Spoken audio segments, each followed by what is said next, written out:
Good evening, sir. Mali po ako nang ipasa nung kanina. Ibang recordings po pala yun.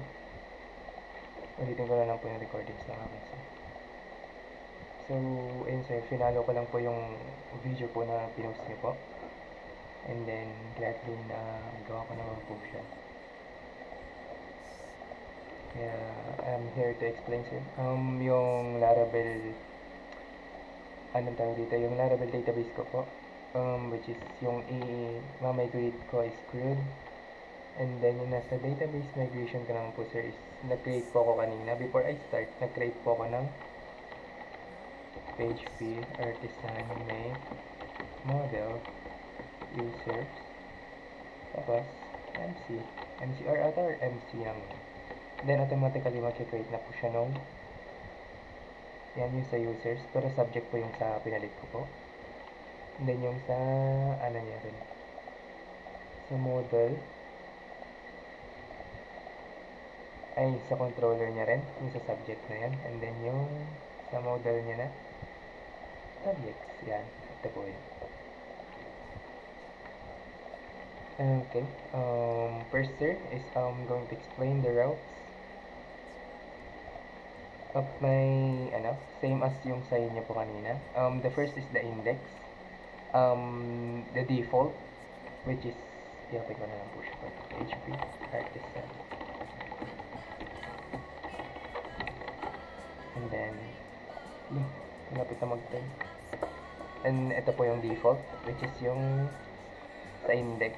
And itong going to sir, saan ko yung makikita, which is sa midterm. Ito po. Ay, hindi yan yung nasa CRUD pala. Saan ba? Yan yung subject. Ito po yan. Yung sa default ko po. And then, yung sa extend, yung titles niya, which is subjects. And then, palatandaan ko, sir, kung nasan po ako, is yung mga H1 ko po. And then, yung sa extension niya, if i-click ko po, pupunta po siya sa midterm po. Ito po yung parang pinakalalagyanan po, or para to prevent any redundancy code sa ating Laravel po. And dito nakalagay yung sa link ng bootstraps and yung sa JavaScript. And then, yun po, yung sa midterm, yung sa extend mo.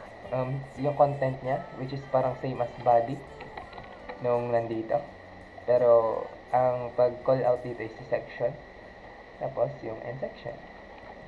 And nakalagay po dyan yung sa tables, which is yung ID, username, full name, address, zip code, and password. And back to the route. If I'm going to pupunta po sa controller, and yung sa index po nito, ayan po.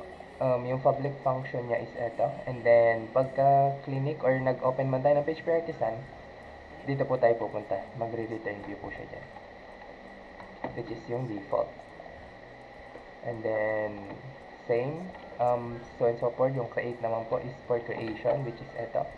If I'm going to click the create, tapos pumunta tayo sa controller, i-create niya, tapos pupunta tayo dun sa, ang return view niya is CRUD. Ito yung create.blade, which is ito po. Ayun, yung add users, add new users. Next is yung sa subjects, is for storing the data na pupunta, which is yung mga nandito. Pupunta tayo dyan, and then pupunta sa stores.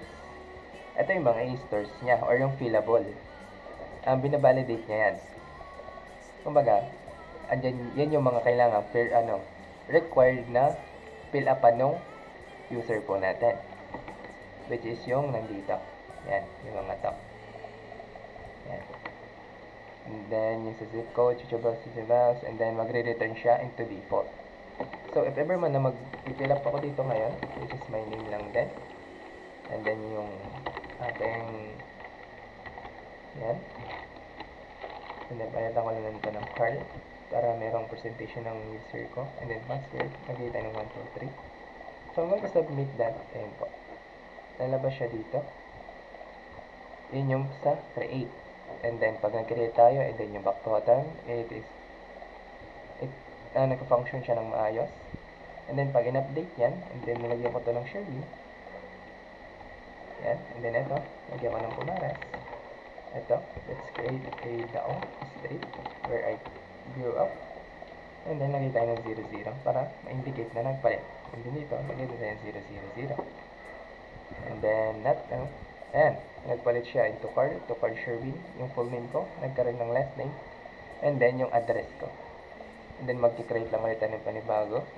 Which is, lagay ko na lang yung kapatid ko, Kira Nicole Pumaras. And then, her nickname is Kira.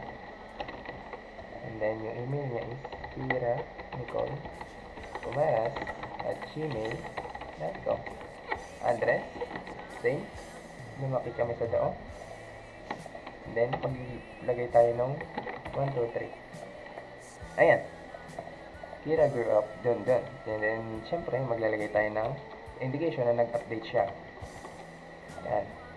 Then, let's change it into small. And then, ito, lagyan natin ng Nicole. Then, ito, palitan natin. Tanggalin yung Pumaras. Then, ito, tanggalin natin yung Pumaras din. And then, let's update and submit.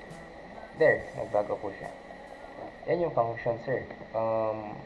Nung sa create, yung sa update ko po, which is yung dito. And then, lastly, yung delete.